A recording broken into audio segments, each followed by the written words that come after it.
Le problème avec l'intuition, c'est que parfois elle peut vous tromper et que l'ego peut passer par votre intuition pour faire peur et vous faire passer à côté de belles rencontres, de belles choses.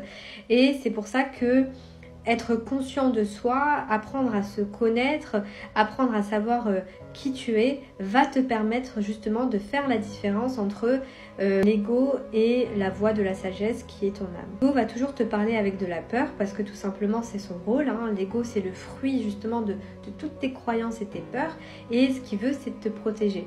Donc par exemple, demain tu rencontres un homme bien, et tu n'es pas programmé pour être dans une relation saine parce que tu as des croyances très limitantes par exemple sur les hommes et sur l'amour et les relations, et ben ton ego il va te dire mais non, mais t'es sûr que c'est lui que tu veux?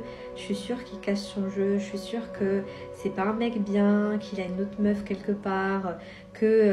Enfin voilà, je pense que tu as compris de quoi je dis, que la voix de la sagesse, elle va toujours te parler avec de l'amour, tu vois. J'ai donné un exemple dans la vidéo que tu as commenté avec ce mec-là, justement, où j'avais cette voix-là qui me disait mais non, mais voici là, tente ta chance, t'as rien à perdre.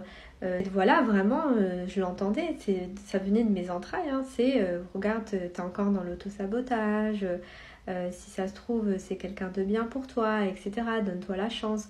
Et vraiment, c'est ce qui est ressorti justement de cette intuition. Plus tu vas apprendre à te connaître, à savoir qui tu es, et plus tu seras en mesure justement de faire la différence entre l'ego et ton âme.